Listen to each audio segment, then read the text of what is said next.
Bom, minha gente, olha, a campanha na televisão aí para campanha eleitoral, né? Programas de televisão, rádio, aquele massacre que a gente conhece, aquele festival de horrores, começa agora no dia 31, sexta-feira. A partir de então, com inserções no meio do dia e à noite. Na TV, no rádio de manhã e meio-dia. Isso, então nós teremos aí essa característica da campanha eleitoral brasileira. Não é assim em talvez quase todas as democracias do mundo. Não sei em que outro país os partidos, né, a classe política conquista ou se concede o direito de entrar na casa das pessoas sem que as pessoas sintonizem um canal onde eles estejam falando, mas aqui é assim. Enfim, supõe-se que dessa forma o eleitorado está recebendo um serviço que lhe interessa receber. Não se pergunta ao cidadão brasileiro se ele quer que a sua programação de televisão ou de rádio seja interrompida 2 vezes por dia, não sei se por meia hora ou 1 hora, sei lá, pouco importa, mas chega lá e diz, olha, é o seguinte, você está vendo sua novela? Vai parar de ver. Você está vendo seu telejornal? Vai parar de ver. Você está vendo seu programa infantil? Vai parar de ver. Você está vendo seu filme? Vai parar de ver. E por aí vai, entra goela abaixo do cidadão, assim como o voto também é obrigatório, como o serviço militar também é obrigatório, como um monte de coisa no Brasil é obrigatório. O Estado brasileiro, formatado na sua maneira de agir no seu cotidiano pelo que os políticos decidem, eles que vão lá, votam as leis, votam as constituições e tal, e determinam que nós temos que estar submetidos a esse monte de coisas que eles pressupõem que são essenciais para a nossa vida. Quer dizer, nós ficamos em segundo lugar quando decidimos o que nos interessa. Eles decidem por nós primeiro, na presunção de que foram eleitos para isso, mas eu duvido que se houvesse simultaneamente as eleições, como há em vários países do mundo, consultas populares, simultâneas ao voto, você vai votar para presidente, para deputado, para senador, para governador, e aí aproveitam no mesmo processo de contabilidade eleitoral e perguntam várias coisas. Você é a favor disso? É a favor daquilo? Quer isso? Quer aquilo outro? Eu desafio essa mesma classe política e esse mesmo Estado, que pressupõe várias coisas como sendo úteis para a sociedade que dizem representar, eu acho que essa mesma sociedade diria, não quero isso, não quero aquilo outro. Muito provavelmente não quereriam o voto obrigatório. Muito provavelmente não quereriam a entrada goela abaixo da população da propaganda eleitoral gratuita no rádio e na televisão.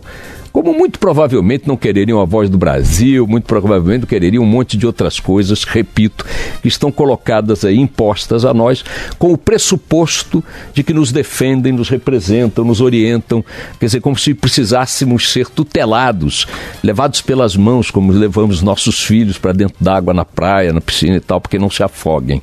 É a idiotização, ou pressuposto de que lidam com uma sociedade composta majoritariamente, ou quase que totalmente, por idiotas, por incapazes, imaginem só. Pois bem, tendo a campanha, sua largada na televisão e no rádio a partir do dia 31, é nesse território eletrônico, né, que os candidatos apostam para consolidar posições de liderança ou para conquistá-las. Aqueles que têm mais tempo, dentre aqueles que têm mais tempo, não estão necessariamente todos os líderes de campanha. O Henrique Meirelles, por exemplo, tem um grande tempo e até agora conseguiu seduzir para votar nele a mãe dele, o tio dele, o primo dele, 2 filhos, um irmão e tal, porque ele está com 1%, uma solidez impressionante nas pesquisas de opinião, sempre com 1%. O Bolsonaro, que está com 20 qualquer coisa e tal, tem acho que 5 ou 8 segundos, uma coisa do gênero. A gente ensaiou aqui outro dia o que seria uma participação de 5 segundos, né, na campanha eleitoral no horário de televisão. E fizemos uma simulação, vou fazer outra aqui, ó. Meu nome é Ricardo Boechat, boa noite a todos, bom dia, eu sou candidato pelo partido tal... Acabou. Ou então, digamos assim, mais uma rápida simulação. Minha proposta de governo, caso seja eleito com a honra do seu voto, é a seguinte... Acabou. Então, o João Amoedo, por exemplo, tem uma entrevista ontem aqui para o Canal Livre na Band, e fora do ar, se não me falei, fora do ar, já saindo, a gente estava conversando sobre isso, ele com os entrevistadores, o nosso Rafael Colombo, o Eduardo Oneg, o Fernando Mitre e eu, sobre como é que os candidatos que têm esse pouco tempo vão poder se comunicar. E ele disse que a equipe dele ainda não conseguiu saber de que maneira. Talvez possam recorrer a palavras, a bordões que remetam a outras plataformas de comunicação. Então o cara dizer uma palavra de ordem: quero mudar o Brasil, quero mudar o Estado, veja nossas informações aí nesse endereço que está aí. E aí aparece o endereço de um site ou de uma coisa, qualquer coisa que o valha. Já que o modelo Meu Nome é Enéas, que também dura 5 segundos, esgotou a sua possibilidade de surpreender eleitores e mais ainda de atraí-los. De qualquer forma, nesse jogo da campanha na televisão, imaginam aqueles que estão hoje com maus índices conquistá-los, tirando votos dos outros ou principalmente do universo de indecisos e tudo mais.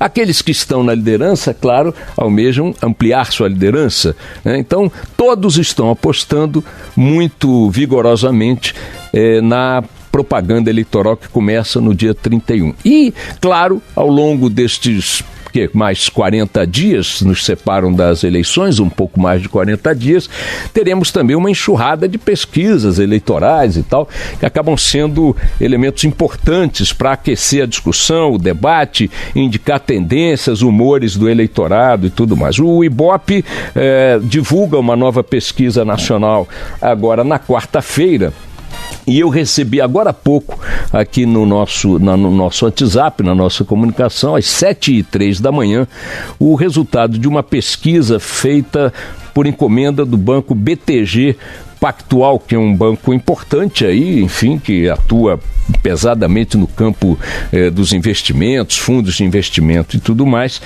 contratada a um instituto de pesquisa que eu nunca tinha ouvido falar, Instituto FSB Pesquisa.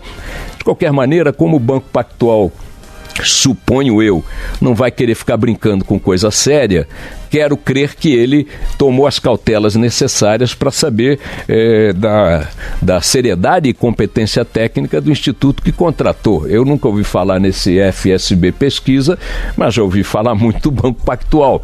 Pressupondo que o Banco Pactual tenha tomado essas cautelas que são primárias, a pesquisa diz o seguinte, minha gente. Primeiro, foi feita com 2.000 eleitores em 27 estados, com campo de entrevistas no sábado e no domingo, portanto, anteontem e ontem, tá?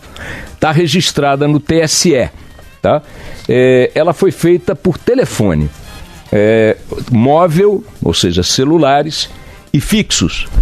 E deu aqui alguns números que não destoam grande coisa do que já se sabe das pesquisas, mas que sempre vale a pena a gente colocar. Então, na pesquisa espontânea, quando se pergunta simplesmente quem é o seu candidato, em quem você vai votar, ou seja, não se apresenta uma lista de candidatos, o resultado deu Lula com 26%, Bolsonaro com 19%, e aí um dado novo.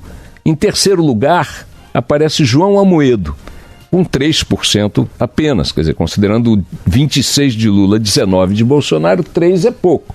Mas é a primeira vez que o Amoedo aparece em terceiro lugar em qualquer pesquisa que eu tenha visto.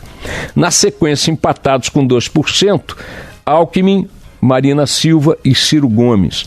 Número que também continua bastante elevado na espontânea é o conjunto, a soma de não voto em ninguém, ou anularei ou deixarei em branco, ou ainda não sei, dá 43%, ou seja, vitorioso disparado na pesquisa espontânea continua sendo o não voto.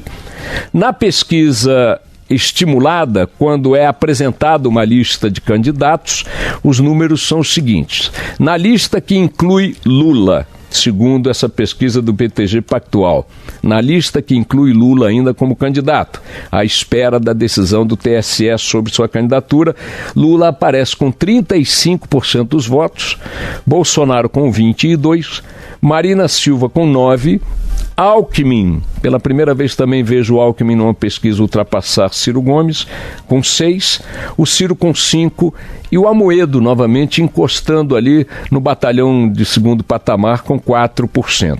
Nesta pesquisa, com a lista de candidatos apresentada ao eleitor, o número de indecisos, brancos, nulos e não vou votar em ninguém, que foi 43% na pesquisa espontânea, cai para 14% na estimulada. No segundo cenário, sem Lula como candidato à presidência da República, a pesquisa divulgada pelo BTG Pactual esta manhã mostra, sem Lula na pesquisa, repetindo, o Bolsonaro com 24%, liderando, Marina Silva com 15%, Alckmin com 9%, Ciro Gomes com 8%, Haddad com 5% e Amoedo com 4%. O número de não votos, não sei, vou anular, é branco e tal, 27%. Como é que ficam os votos, distribuídos os votos de Lula? Fez também essa pergunta a pesquisa divulgada esta manhã. Quem são os herdeiros dos votos de Lula caso ele não concorra? Estão distribuídos da seguinte maneira: 17% vão para Marina. Segundo essa pesquisa, ela pega o maior número de votos herdados da ausência de Lula. 17% dos eleitores que votariam em Lula migram para a Marina, segundo essa pesquisa. E o Haddad? Haddad vem em seguida, com 12% desses votos. E depois, empatados, Bolsonaro com 9%. Vejam, 9% daqueles que declaram voto em Lula, caso Lula não concorra, dizem que vão votar em Bolsonaro. É muito curioso, né? Em Alckmin, o que é tão curioso quanto, e em Ciro Gomes, todos eles empatados com 9% da herança de Lula. Agora, e daqueles que vão votar em Lula e que, caso Lula não esteja participando, como reagem à candidatura de Haddad? Ou seja, como reagem os eleitores hoje declarados de Lula quando Haddad, caso venha, né, vier a ser colocado como substituto de Lula, indicado por Lula e pelo PT. 18% dizem que vão votar em Haddad de qualquer maneira nessa hipótese. 13% admitem votar em Haddad, o que eleva de votos garantidos ou possíveis para ele nesse cenário para 31%. Agora, 64%, segundo essa pesquisa, dos eleitores de Lula, dizem que não votarão em Haddad de jeito nenhum. Talvez isso explique o fato de Marina ter mais votos que Haddad, de acordo com essa pesquisa, no caso de disputa da herança de Lula. Quanto à certeza do voto, tá? Não mudo meu voto de jeito nenhum. 80% dos eleitores de Lula diz que não mudam o voto de jeito nenhum. 80% dos eleitores do Haddad, lembrem-se que os índices absolutos de cada um são bem diferentes, mas 80% daqueles que já decidiram votar em Haddad não mudam de jeito nenhum. 74% de brancos e nulos também dizem que não vão mudar de jeito nenhum, vão votar branco e nulo. Dane-se o que vai acontecer. 73% dos bolsonaristas dizem que vão votar no Bolsonaro de qualquer maneira. 60% dos eleitores de Amoedo dizem a mesma coisa. 58% afirmam que não mudarão de jeito nenhum a decisão de não votar em ninguém. Ou seja, temos 74% branco e nulo que não mudam, 58% dizem que nenhum. E todos os demais candidatos estão com firmeza de voto abaixo de 50%. O candidato menos conhecido de todos é João Amoedo, com 56% dos eleitores dizendo que não tem ideia de quem seja o senhor Amoedo. E no item de rejeição, quem lidera a rejeição, não voto nesse de jeito nenhum, é Geraldo Alckmin com 59%, seguido por Marina Silva com 54%, Ciro Gomes com 53%, Haddad e Meirelles empatados com 51%. Esses, portanto, minha gente, são os números desta pesquisa divulgada esta manhã pelo BTG Pactual, com base em números levantados pelo, até por mim agora desconhecido, Instituto FSB pesquisas. E é deste tipo de informação que a gente vai ficar se alimentando aí nos próximos 40 dias, minha gente. Estamos nos aproximando de uma eleição histórica, um cenário muito indefinido ainda, uma possibilidade de variação gigantesca.